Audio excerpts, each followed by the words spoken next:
Did you know that in medieval France, people risked serious burns just to make a nearly black mead called Bouchet? Unlike the golden mead often associated with Vikings, Bouchet transforms honey by caramelizing it before fermentation.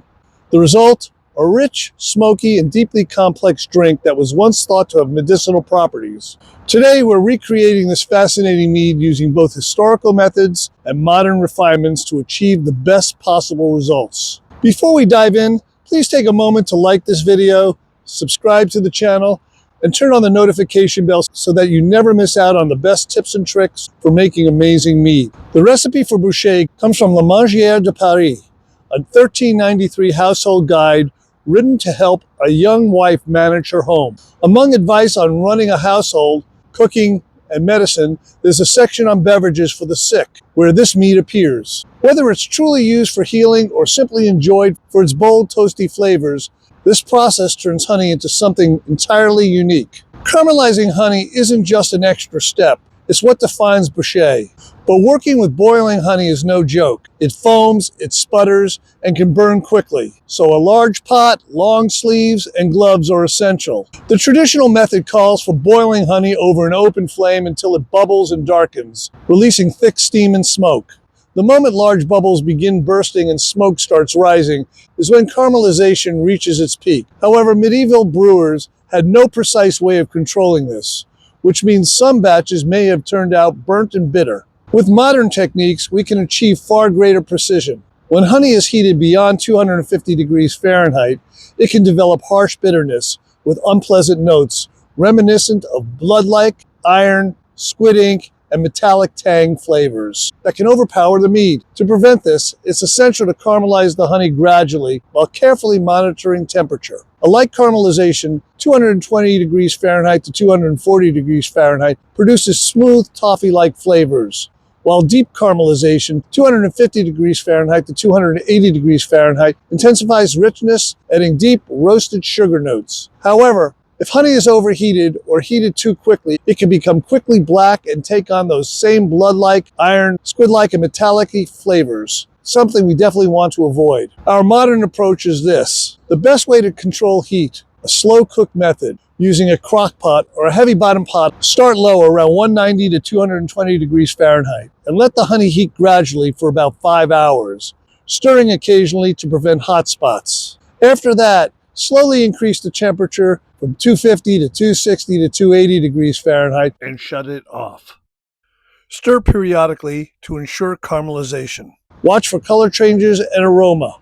The honey should darken to a deep brown with a rich, warm scent. Always monitor the temperature. The key is stopping before the smoke appears, as this signals scorching, which can introduce harsh flavors. This method ensures better flavor control than unpredictable boiling over an open fire technique from the 14th century.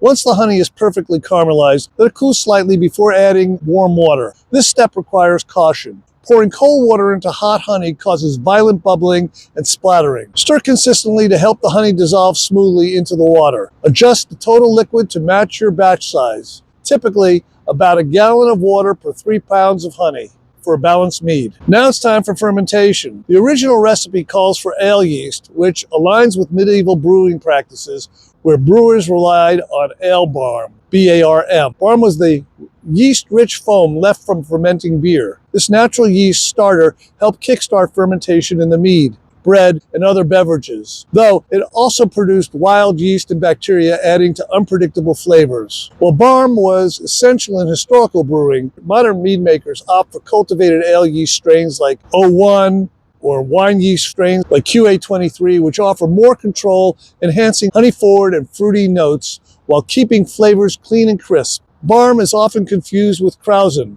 but they're distinct. Krausen is a foamy head that appears during the peak of fermentation, made up of yeast, proteins, and hop residues and CO2. It rises and falls as fermentation progresses. Barm, on the other hand, refers to the yeast-laden sediment or foam left after fermentation, which was traditionally reused for brewing and baking.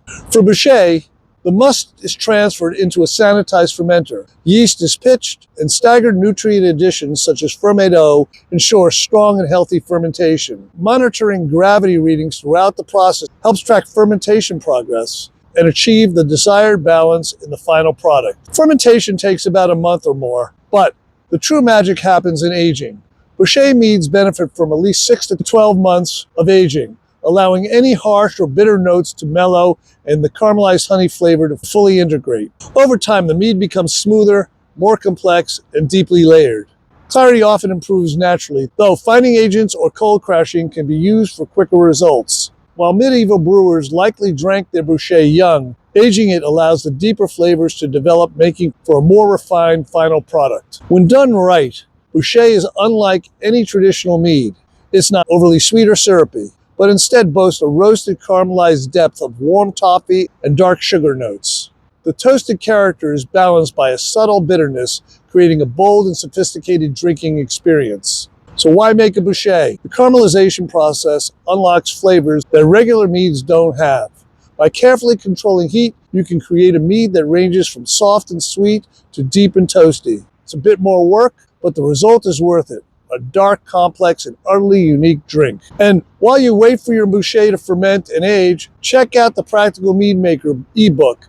This comprehensive ebook takes you from beginner basics to expert techniques, all in a clear, easy-to-follow style. Whether you're just starting out or refining your craft, this is your go-to resource. Grab your copy now. The link is in the description or the pinned comment below.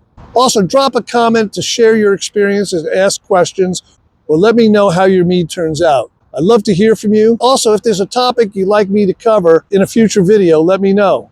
Click over here to explore my other videos where I walk you through every step from advanced techniques to dialing in flavor profiles. Thanks for watching, and I'll see you in the next video. Happy mead making.